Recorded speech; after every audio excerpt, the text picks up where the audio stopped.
নমস্কাৰ আজি ফাটাফাটি নিউজলৈ আপোনালোকক স্বাগতম জনাইছোঁ ষ্টুডিঅ'ত মই জিন্তু আজিৰ মুখ্য বাতৰিসমূহ হৈছে নামনি অসমত চলি আছে মনোৰঞ্জন চৰকাৰৰ ভাষণ বস্তু বাহানি মূল্য বৃদ্ধি হোৱাৰ বাবে ৰাইজে কৰিছে উত্তপ্ত প্ৰতিবাদ নামনি অসমত চলি আছে মনোৰঞ্জন চৰকাৰৰ ভাষণ একেৰে বহুতো মন্তব্য কৰি আছে তাৰ আমাৰ ফাটাফাটি নিউজৰ ৰিপৰ্টাৰ অৰ্থাৎ বাৰ্তাবাহক টপিকুল হোসেন ডাঙৰীয়া আমি পোনপটীয়াকৈ আমাৰ টপিকুল হোসেন ডাঙৰীয়াক তাৰ পৰিস্থিতিৰ বিষয়ে আমাৰ টিভি পৰ্দাত দেখুৱাবলৈ অনুৰোধ জনালোঁ টপিকুল হয় জিন্তু ডাঙৰীয়া ইতিমধ্যে আমাৰ নিৰ্দিষ্ট স্থানত উপস্থিত হৈছোহি ইয়াত দেখা গৈছে বহুতো হুলস্থুল পৰিৱেশ ওচৰৰ বহুতো ৰাইজ ইয়াত আহি উপস্থিত হৈছে আমি ইয়াৰে যুৱক এজনৰ ওচৰত কিছু কথা জানিবৰ চেষ্টা কৰিম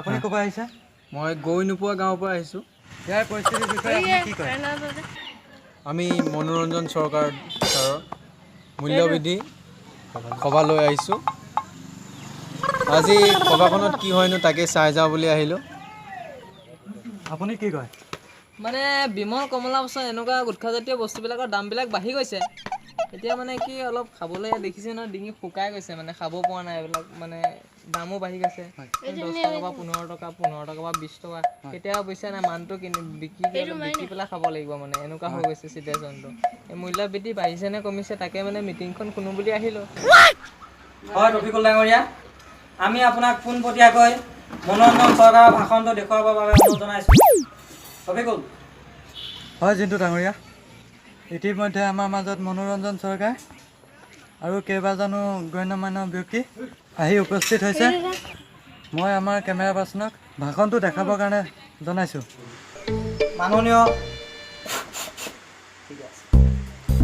মাননীয় আমাৰ সভাৰ সভাপতি মহোদয় তথা উপস্থিত ৰাইজ ইতিমধ্যে আমাৰ মাজত এয়া উপস্থিত হৈছে সদূৰ দূৰণি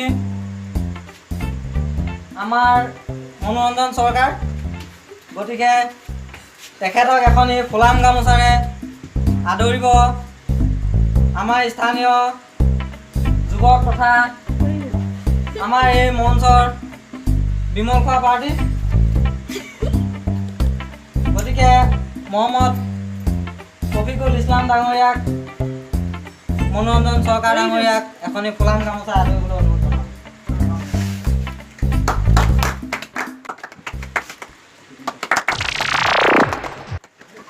ইতিমধ্যে আমাৰ ফুলাম গামোচা আদৰাৰ এই কাৰ্যসূচী সমাপ্ত হৈছে আমাৰ টপিকুল ডাঙৰীয়াক ধন্যবাদ জ্ঞাপন কৰিলোঁ এতিয়া আমাৰ মনোৰঞ্জন ডাঙৰীয়াক এষাৰ তথা দুআষাৰ ক'বলৈ অনুৰোধ জনোৱা হ'ল ধন্যবাদ মাননীয় ৰাইজ এই সভালৈ বিভিন্ন প্ৰান্তৰ পৰা বাট কৰি বাই অহা ৰাইজ তথা এই পেণ্ডেল বনোৱা যুৱক আৰু দেশৰ কামিয়াৰ স্বৰূপ বিমল গুটখা খোৱা যুৱকসকল সকলোলৈকে মোৰ তৰফৰ পৰা আন্তৰিক শুভেচ্ছা জ্ঞাপন কৰিলোঁ আজিৰ সভাত নিৰ্দিষ্ট সময়ত উপস্থিত থাকিবলৈ নোৱাৰাৰ বাবে আপোনালোকে উত্তপ্ত পৰিস্থিতি নকৰি এই চোকা ৰ'দত বহি যি মোৰ বাবে অপেক্ষা কৰি আছে তাৰ বাবে মই নথৈ আনন্দিত হৈছোঁ আগন্তুক দিনত মই ইয়াতকৈ চোকা ৰ'দত বহাম বুলি আপোনালোকক কথা দিলোঁ ৰাইজ অহা ইলেকশ্যন যদি আপোনালোকে মোক ওপৰলৈ পঠিয়ায় সকলোকে এখন এখন ছাতি দিয়াৰ ব্যৱস্থা কৰিম মাননীয় ৰাইজ যদিও মই কাৰেণ্টৰ ব্যৱস্থা কৰিব নোৱাৰোঁ মই কথা দিলোঁ আপোনালোকৰ পদূলিৰ মূৰত গোটেই ৰাতি জ্বলি থাকিব পৰাকৈ এটা এটা লেম্প দিয়াৰ ব্যৱস্থা হাতত লৈছোঁ তেলটোৰ পৰা আপোনালোকে নিজেই ভৰাই ল'ব তাতো যদি আপোনালোকে সন্তুষ্ট নহয় সঁচাকৈয়ে যদি মোক আপোনালোকে ওপৰলৈ পঠিয়ায় তেন্তে চন্দ্ৰৰ লগত মই কথাটো আলোচনা কৰিম যাতে প্ৰত্যেক ৰাতি পোহৰ পায় আৰু কোনো কাৰেণ্টৰ বিল ভৰিব নালাগে মাননীয় ৰাইজ আপোনালোকক আৰু এটা সুখবৰ দিব ওলাইছোঁ যি আমাৰ গুটখা আৰু ধপাজাতীয় বস্তু যেনে বিমল শিখৰ তিৰংগা আৰু চিগেট কমলা পচন্দ আদি বস্তুবোৰৰ মূল্য বৃদ্ধি হৈছে মই মনোৰঞ্জন সংসদত কথাটো আলোচনা কৰি ইয়াৰ মূল্য কমাই দিয়াৰ ব্যৱস্থা হাতত ল'ম, যাতে যুৱক যুৱতীসকলে আগতকৈ বেছিকৈ খাব পাৰে। ইমানকে কৈ মোৰ ফকতীয়া মন্তব্য সামৰণি মাৰিলোঁ। জয় আই অসম, ধন্যবাদ। এতিয়া সময় হৈ আহিছে এটি বাণিজ্যিক বিৰতি। বিৰতিৰ পিছত আকৌ উভতি আহিম। চাই থাকক আমাৰ লগত ফাটাফাটি নিউজ।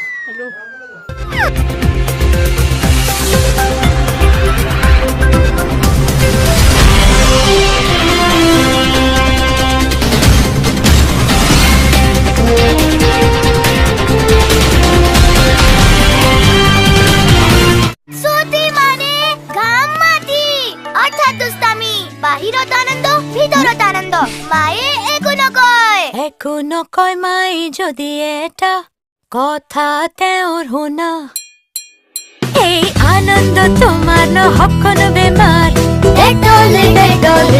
গৰম অৰ্থাৎ বেমাৰ হ'ব পৰা জৰ্মৰ সৈতে বেছি মিলা প্ৰীতি, সেইকাৰণে সাধাৰণ চব নহয় 100% উন্নত সুৰক্ষাযুক্ত ডেটল।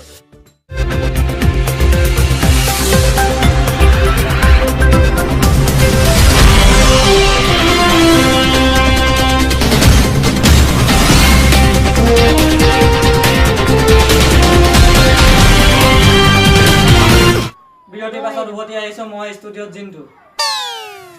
আপোনালোকে চাই আছে ফাটাফাটি নিউজ। এই মুহূৰ্তত আমাৰ হাতত এটা গুৰুত্বপূৰ্ণ ব্ৰেকিং নিউজ আহিছে।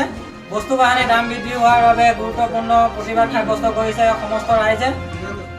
বাতৰিটো আকৌ এবাৰ কৈছোঁ, এই মুহূৰ্তত আমাৰ হাতত এটা গুৰুত্বপূৰ্ণ ব্ৰেকিং নিউজ আহিছে। বস্তু বাহানিৰ দাম বৃদ্ধি পোৱাৰ বাবে বহুতো ৰাইজে প্ৰতিবাদ সাব্যস্ত কৰিছে। পোনপটীয়াকৈ আমি আমাৰ বাৰ্তাবাহক টপিকুল ডাঙৰীয়াক নিউজটো দেখুৱাবৰ বাবে অনুৰোধ জনাইছোঁ। টপিকুল। হয় জিন্তু ডাঙৰীয়া, মই আপোনালোকক দেখুৱাবলৈ ওলাইছোঁ যে কেনেদৰে বস্তু মূল্য বৃদ্ধি হোৱাৰ বাবে বহুতো ৰাইজে আজি দুদিন ধৰি প্ৰতিবাদ চলাই আহিছে। আপুনি কওকচোন ইয়াত কিয় প্ৰতিবাদ কৰি আছে? বস্তু বাহিনীৰ দাম বাঢ়িছে, আমি একো বস্তু কিনিব নোৱাৰা হৈছোঁ। পইচা পাওঁ 200 টকা, নাই 150 টকা যায় বিমল কেপি চিগাৰেট এইবিলাক খাওঁতে যায়, 50 টকা ক'ত ঘৰ চলিব। গতিকে আমি সকলোৱে মনোৰঞ্জন চৰকাৰক আমি অনুৰোধ জনাইছোঁ, বস্তুৰ দাম কমাব লাগে।